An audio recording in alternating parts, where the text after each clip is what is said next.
लगातार हम आपके बीच सवालों की झड़ी लेकर के आ रहे हैं और जवाब आप तक पहुंचा रहे हैं। एक बार पुनः हम मुफ्ती साहब के पास आए हैं, कुछ सवाल को लेकर के उनका जवाब जानना चाहेंगे। सबसे पहले बहुत बहुत स्वागत है मुफ्ती साहब आपको, आपका हमारे इस चैनल पे।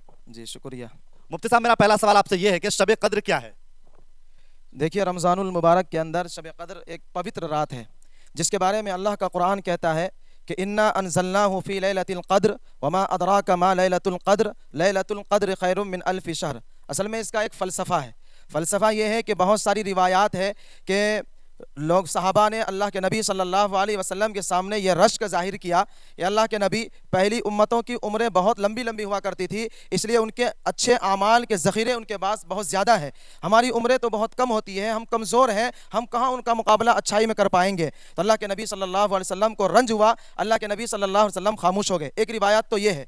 दूसरी रिवायत ये है कि अल्लाह के नबी सल्लल्लाहु अलैहि वसल्लम ने एक मरतबा मस्जिद नबवी के अंदर अपने सहाबा की मौजूदगी में एक मरतबा 4 बनी इसराइल के बड़े बड़े नबियों का तज़किरा किया और यह कहा कि ये चारों नबी मुसलसल 80 साल तक अल्लाह तबारक व तआला के रास्ते में जिहाद करते रहे। तो सहाबा ने सुना तो उनको रश्क हुआ कि ऐसे भी लोग हैं जो मुसलसल 80-80 साल तक अल्लाह की इबादत में मशगूल रहे। तो उन्हें बहुत रश्क आया। तो अल्लाह के नबी सल्लल्लाहु अलैहि वसल्लम के सामने सहाबा ने अर्ज़ किया और अपनी कमज़रफ़ी के बारे में बताया कि हम कमज़ोर हैं, हम कहाँ मुकाबला कर सकते हैं उनका। तो अल्लाह के नबी सल्लल्लाहु अलैहि वसल्लम खामोश हो गए। उसी वक्त हज़रत जिब्राइल अलैहिस्सलातु वस्सलाम कुरान करीम की इस आयत करीमा और इस सूरत बाबरकत को लेकर आए कि इन्ना अनज़लना, ये वो पवित्र एक ऐसी रात है रमज़ानुल मुबारक के अंदर, जिस पवित्र रात के अंदर हमने कुरान करीम जैसे मुक़द्दस किताब को उतारा है। वह ऐसी पवित्र रात है कि वो रात 1000 महीनों से अफजल है। अगर उस रात की इबादत किसी खुशनसीब इंसान को हासिल हो जाए, फिर उससे आला दुनिया में कोई इंसान नहीं रहेगा।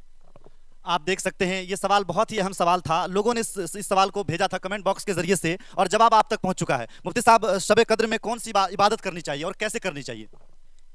देखिए माशाल्लाह, आपने बहुत अच्छा सवाल किया है।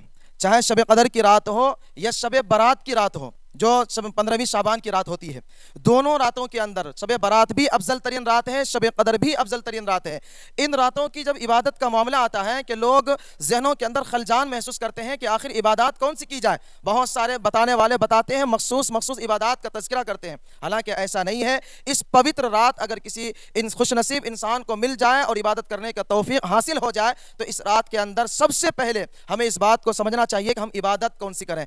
कुरान और हदीस के ज़खायर से हमें इस बात का पता चलता है कि इस रात के अंदर रात की अफजलियत और रात की बरतरियत और रात की अजमत तो साबित है, लेकिन इस रात के अंदर इबादत कौन सी की जाए यह साबित नहीं है। इसलिए इस पवित्र रात के अंदर इंसान का जो भी दिल चाहे इबादत करने का, वो इबादत कर सकता है। अलबत्ता उलमा ने खास तौर पर कुछ बातें बताई है कि इस पवित्र रात के अंदर इंसान को ज़्यादा से ज़्यादा तिलावत कुरान का एहतिमाम करना चाहिए, जिक्र और अज़कार का एहतिमाम करना चाहिए, नफली नमाजों का एहतिमाम करना चाहिए। ये उलमा ने एक मखसूस अमल बतलाया है, वरना इस सिलसिले में बात वही है कि आपका जो दिल चाहे आप वो इबादत इस रात के अंदर कर सकते हैं।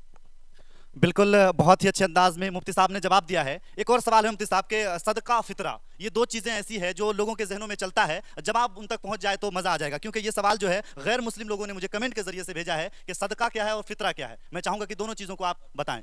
देखिए, सदका फितरा हम क्यों अदा करते हैं, हमें इस बात को समझना चाहिए। इस सिलसिले में 2 बातें सामने आती है। एक तो सदका फितरा ये हमारे रोज़ों का कफ़ारा है।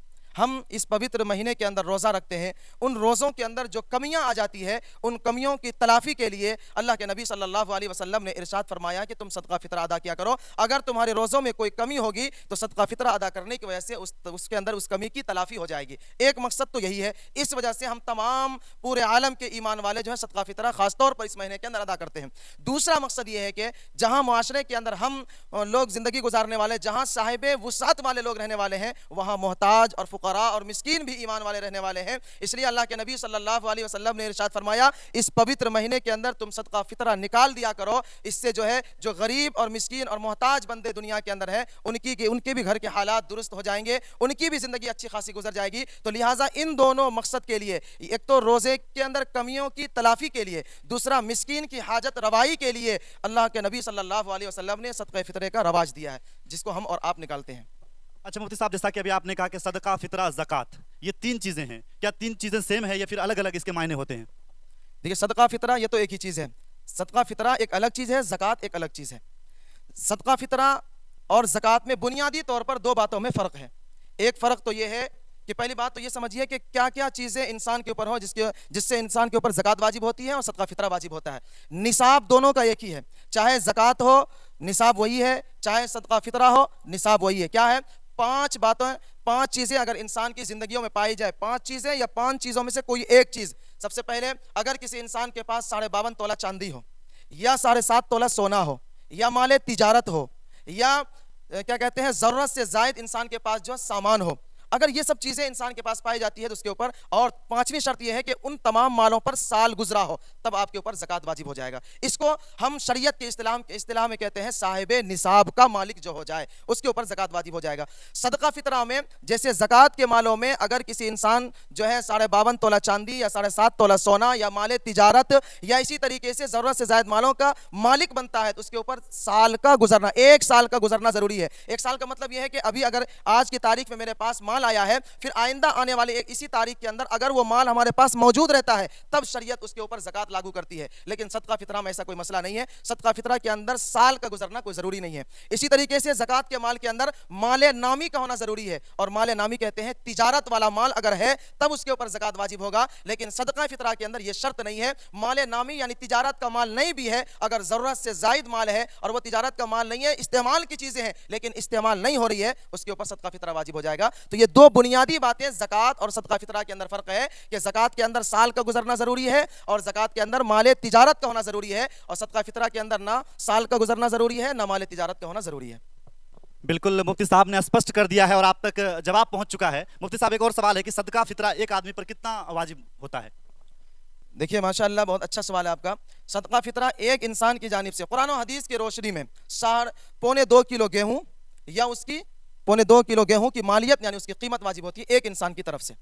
اچھا مفتی صاحب, صدقہ فطرہ جو ہے کن کن چیزوں سے ادا کی جا سکتی ہے؟ قرآن کریم اور احادیث مبارکہ سے جو پتہ چلتا ہے کہ صدقہ فطرہ جو نص وارد ہوئی ہے, گیہوں کے ذریعے, کشمش کے ذریعے, کھجور کے ذریعے اور جو کے ذریعے ہم ادا کر سکتے ہیں, یا ان کے علاوہ بھی اگر کوئی انسان جیسے ایسے معاشرے میں رہتا ہے جہاں کھجور, کشمش, جو یا گیہوں نہیں پایا جاتا ہے, کہیں مکہ پایا جاتا ہو, کہیں چاول پایا جاتا ہو, کہیں کسی کے پاس ثابت دھان ہو, دھان سے ادا کرنا چاہے, تو یاد رکھیے گا کھجور, کشمش, جو اور گیہوں, ان چاروں چیزوں کے علاوہ اگر کسی اور چیز کے ذریعے بھی کوئی انسان صدقہ فطرہ ادا کرنا چاہتا ہے تو 2.25 کلو گیہوں کی قیمت کا اعتبار کر کے صدقہ فطرہ ادا کیا جائے گا. بالکل. ایک اور سوال ہے مفتی صاحب کہ لوگ ودیش میں رہتے ہیں, اپنے دیش سے بھی کچھ لوگ باہر رہتے ہیں, ان کا سوال یہ ہے کہ جو لوگ باہر رہتے ہیں وہ وہاں کا صدقہ فطرہ وہاں سے نکالے یا پھر جو ہے انڈین نکالے, مطلب کس طرح سے نکال سکتا ہے وہ؟ ماشاءاللہ یہ بہت خوبصورت سوال آپ نے پوچھا ہے. اگر کوئی انسان کسی دوسرے شہر میں یا کسی دوسرے صوبے میں یا کسی دوسرے کنٹری کے اندر ہو اور صدقہ فطرہ اس کو ادا کرنے کی ضرورت پڑ جائے, دیکھیے حقیقت مسئلہ تو یہی ہے, جو انسان صدقہ فطرہ ادا کرنے کے وقت جس ملک یا جس شہر میں ہو وہیں کی قیمت کا اعتبار کر کے صدقہ فطرہ ادا کیا جائے گا. ایک گنجائش ہے شریعت کے اندر, اگر کوئی انسان ہندوستان کا رہنے والا ہے, وہ کسی دوسرے ملک کے اندر رہتا ہے, یا بہار کا رہنے والا ہے, کسی دوسرے صوبے میں رہتا ہے, اگر اس کے ماں باپ یا بھائی بہن کسی دوسرے صوبے میں ہو اور جس صوبے میں ماں باپ ہو وہاں سے اگر ادا کرنا چاہے تو وہاں سے بھی ادا کر سکتے ہیں. لیکن اگر باہر میں رہنے والا انسان اپنے وہیں پر ادا کرنا چاہے تو وہیں کا قیمت کا اعتبار ہوگا. بالکل, یہ جواب جو ہے پہنچ چکا ہے آپ تک, کیونکہ ودیش میں جو لوگ رہتے ہیں وہ میرے فیس بک سے اور یوٹیوب سے جڑے ہوئے ہیں, ان کا یہ سوال تھا اور جواب آپ تک پہنچ چکا ہے. مفتی صاحب ایک اور سوال ہے اور انتم سوال یہ ہے کہ صدقہ کا پیسہ ایک جگہ سے دوسری جگہ بھیجنا یہ کیسا ہے؟ ماشاءاللہ یہ بھی بہت خوبصورت سوال آپ نے پوچھا ہے.